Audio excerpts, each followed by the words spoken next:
everyone. Welcome back to another preview and predictions video. The team that we're going to be taking an in-depth look at today is our 2024 Kansas Wildcats football team. We're going to do a complete preview of their roster, seeing who they lost from last year's squad, who they're bringing in, but also looking at their entire schedule for the 2024 season, trying to predict which games we think they're going to win, lose, and what we think their final record will be. Go ahead, hit that like button and subscribe. If you have any comments, please drop them below. I will make sure to respond. So we're looking at the 2024 Kansas State Wildcats team. Let's look at what Vegas predicts. Vegas predicts them coming in at 9.5 wins. So, between 9 to 10 wins, that's obviously competing for a Big 12 championship and a potential playoff berth. Kansas State, since head coach Chris Klieman has come over, has been a perennial top 25 team. They've won the Big 12 once in his 3 years. They've been extremely competitive. They've been hard, they've been well coached, they've been disciplined, and they've played really well versus a lot of the Big 12 powerhouse teams we're talking about previously: Texas, Oklahoma State. So they've set themselves as a top 3 team in the entire conference as of right now. And Klieman is one of the best coaches at developing the talent that he has on the team. A lot of guys don't transfer out. They stay there, they get developed, and they play really good football. They have depth at the running back position, and they do have one of the better wide receiver corps in the entire conference. Now, they did lose quarterback Will Howard. He did transfer to Ohio State. He had a very successful run at Kansas State, but I honestly don't think they're going to miss him.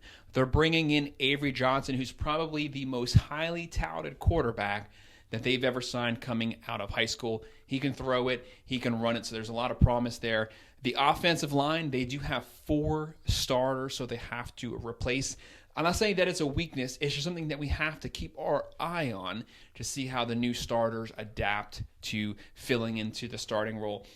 They do avoid a lot of the tougher teams in the conference, so that's actually a pretty good thing for them because they can run a lot of wins up there and get a pretty good record. They also did lose their offensive coordinator, Colin Klein, to Texas A&M. That's a major loss for them, but the offensive coach, the offensive line coach, Connor Riley, he's going to be shifting over now to be the coordinator.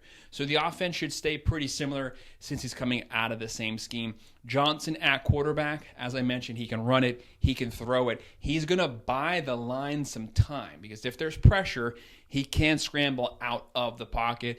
They have the running back, DJ Given. He's coming back. He had 1,300 yards last season. That's a quarterback's best friend, is a really deep running game. The wide receivers, Jackson, Brown, Johnson, they're all back. So the weapons are there. Defense, they've had a top 30 to 40 defense every single season.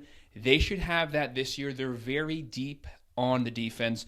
They have Austin Moore, Purnell at linebacker. Secondary is loaded.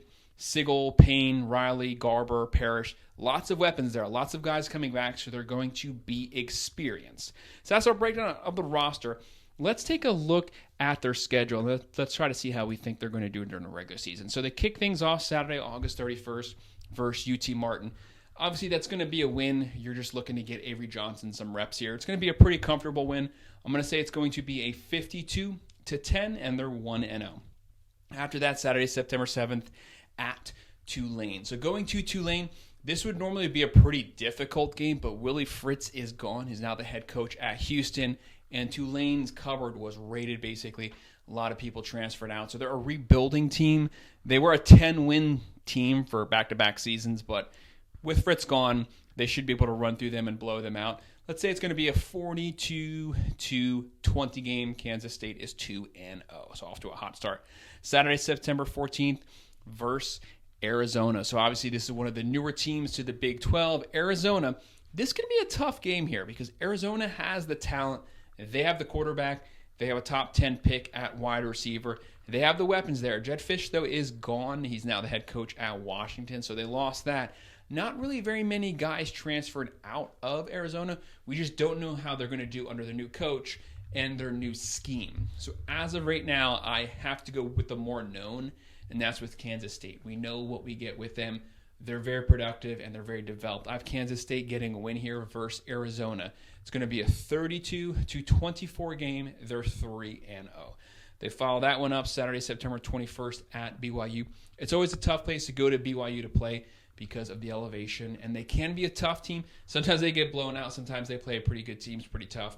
But I have Kansas State taking the show on the road, beating BYU at home. It's going to be a 41-21 game, and they're now 4-0.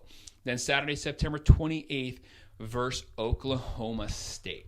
This is the toughest game of the season so far. Oklahoma State under Mike Gundy is just like Kansas State. Really well coached, really good at developing the talent that you have on the roster. Never underestimate Mike Gundy. Every single season, he wins 9-10 games every year. It's normal.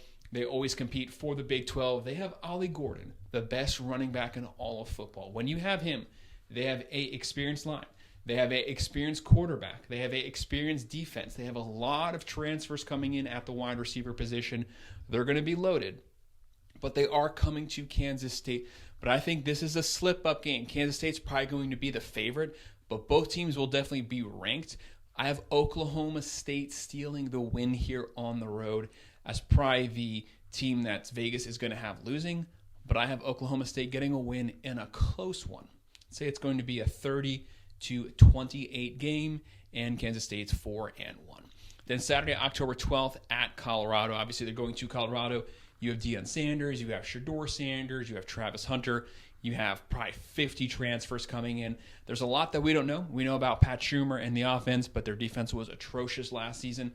But they're definitely going to be better. They have the talent there on the roster, but there's too many moving parts.